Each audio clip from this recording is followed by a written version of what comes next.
Welcome back to Not Your Nerdy Neighbor. My name is Eric, and today we're actually going to talk about our first cybersecurity topic for the channel. Now, I know it's kind of a security is kind of a buzzword, and so is cybersecurity and encryption and all those other buzzwords that you'd put on a resume or see in the news.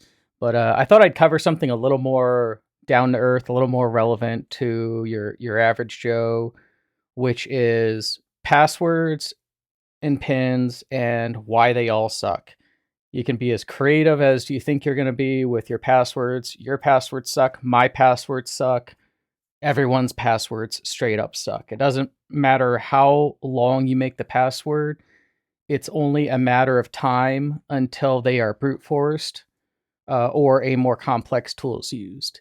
So brute forcing is literally monkey on a typewriter trying to guess a password. It's just hands on keyboard trying to guess a password. Maybe if you were a hacker, a black hat hacker, maybe you're doing some kind of social engineering. You're trying to learn about pets' names, honeymoon locations, first house, first car, sports team, the number you had on your volleyball team or your football team or your soccer team. Very bad things to use. One of the first forms of two-factor that I ever learned about was actually on ATMs when they were first deployed in the United States in 1969 in New York. The first one was deployed there. It required you to use a credit card and a PIN. Pretty standard. We're all probably pretty familiar with how ATMs work. So it's something you have that is unique, and then something that you know that is unique. Normally, it's like a 4-digit PIN. It could be longer depending on your institution, but it's a fairly decent system unless someone takes your card and guesses your 4-digit PIN. So that is two-factor. It requires two systems to address authentication for one system. Another way of doing this is with two-factor on a computer. Now, how you can do that, most of us have a password to get into our email, our online account, our bank, that sort of thing. And most places will recommend, at least I know the last government standard for like DoD I heard was like 14 characters or more, one upper, one lower, a number, and then like one or two symbols. While that's a great standard and you can expand on that, it's only a matter of time until they're broken. A way you can add complexity is by adding in another authentication piece, like with the ATMs. So a former employer of mine actually had two-factor authentication just for getting into rooms. You had to have what was called a CAC, a Common Access Card, CAC. And that was unique to you. If it was ever lost, you had to call in, get another one so they could deactivate the old card. So if there was a door that didn't require a fingerprint and a card, they couldn't get in. So in order for me to get into the department I worked in, I had to swipe my card, and then I had to scan my fingerprint from one of my fingers that I had scanned. I had these 3 fingers scanned in. So if I had some kind of horrible cooking accident over the weekend, I had to bandage up something, I could still get to my desk at work. Another authenticate. So we've covered what was called biometric, something that you actually are. It could be a fingerprint. It could be an iris scanner verifying who you are, because everyone's iris, which is the colorful part of your eye, as much as you want to believe you have your mother's, father's, or, grandparents' eyes, they're still quite a bit unique. It's very similar to your fingerprint, especially if you've had some kind of injury to your eye. Not that I recommend this, but if you have some kind of injury or you have some kind of eye freckle, that will actually make your biometric more unique than anything, and it will be harder to replicate. And then we covered Common Access Card, which could be an ID card if you're a government employee. It'll oftentimes have a photo ID on it, and you'll have some kind of RFID chip, a radio frequency identifier chip, built into the card that you'll swipe. to get into a building or possibly even to your computer. I have members of my family who work for the government, and some of them, they have to put in their card into a card reader that's on their workstation, and then they have to punch in a password. And some of them will even have motion detectors at the desk for where your feet are at, or even where your hands are at. So if you're stepping away from your desk for too long, which ideally you should be locking your computer anytime you step away from it, home or work, it will automatically lock it. But that is just a safeguard that's in place. It is certainly not a silver bullet for the werewolf coming in to break into your computer. But there's also a more recent way with the development of smartphones. You also have a app authentication that you can use. There are a couple different forms. One of the earliest ones, now granted, these codes are old, they don't mean anything, so I don't care about showing them.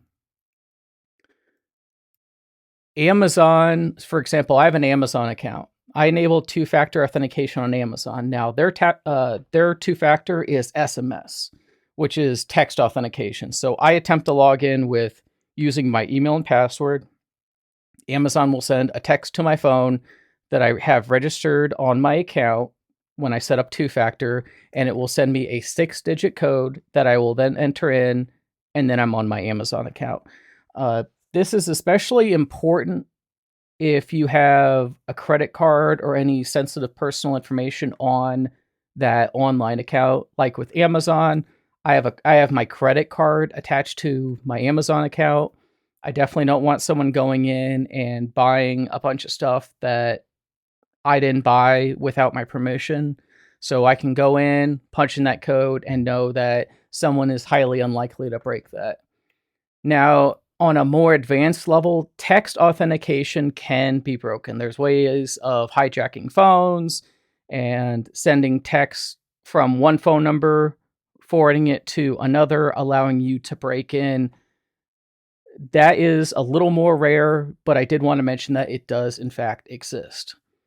One better method, and I'm going to use Blizzard as an example, is a one-time code that is on your device. So I have a Battle.net account for all my Blizzard games. It's for Activision Blizzard, if you're not familiar with gaming. The concept still applies. So there is a method where you can punch in a code, or there is another method where when I attempt to log into Battle.net on my computer, and if I want to spin up like Call of Duty or World of Warcraft or something, and I try to log in, what it'll do is it will pop up a screen that presents a 4-digit alphanumeric code. And then what I have to do is open up my phone, and there will be an approve or deny on the image on the left side that you see there. And there will be a code on that screen. If that code does not match what I see on my computer screen, I know somebody at least knows my password, and I just need to change my password, and I can deny the authentication attempt. That provides you much better control. So if I see the same code on the screen, same code on my phone, okay, obviously I'm logging in. I hit okay, I log in. It's one extra step. It's one extra inch for a mile's worth of security, or even further than that. One extra measure that my daytime employer did. So I use Microsoft Authenticator in my personal time and at work. Hundreds, if not thousands of companies use this, so it's not, super secret.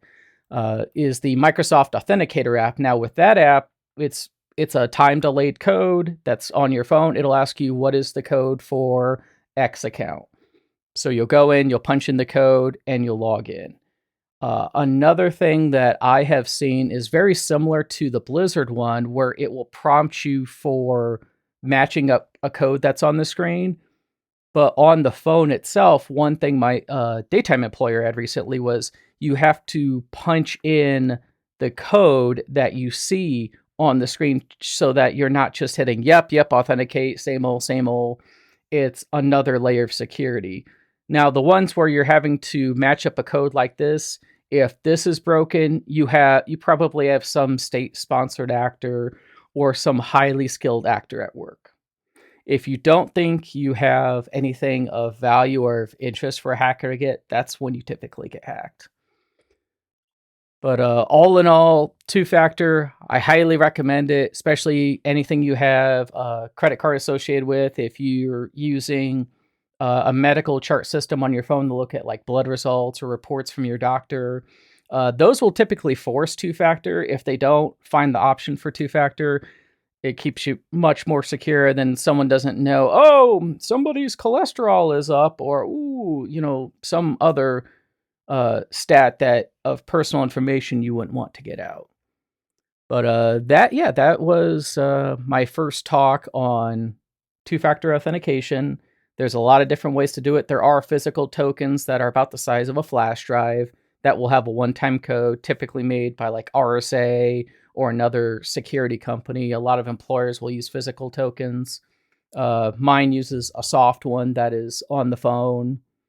And then one last thing I do want to leave you with, if you do use a soft token, there are typically backup codes that they will supply you. It's a long text string. Usually it's like 30 to 50 characters.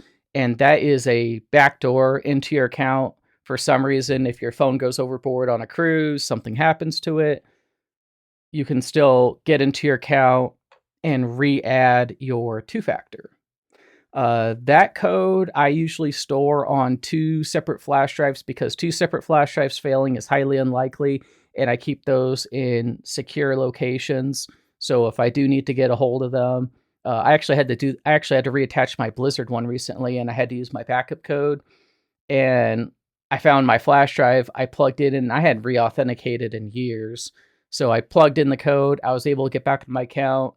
Because with Blizzard, if your two-factor fails and you don't have the backup codes, you have to send in like your ID and a bunch of personal information. So the backup codes are a great way for you to get into your account, but you do also want to keep those backup codes safe. But really, that is all I have for you today. Feel free to like and subscribe if you enjoyed this video or if you enjoy the other videos. Drop me a comment in the comments below. Let me know what you think. If there's anything you feel I should ever add to a video, or maybe I didn't get quite right, or you want to have a conversation with me, feel free to jump in the comments. I do read the comments, but other than that, I hope you all have a wonderful day.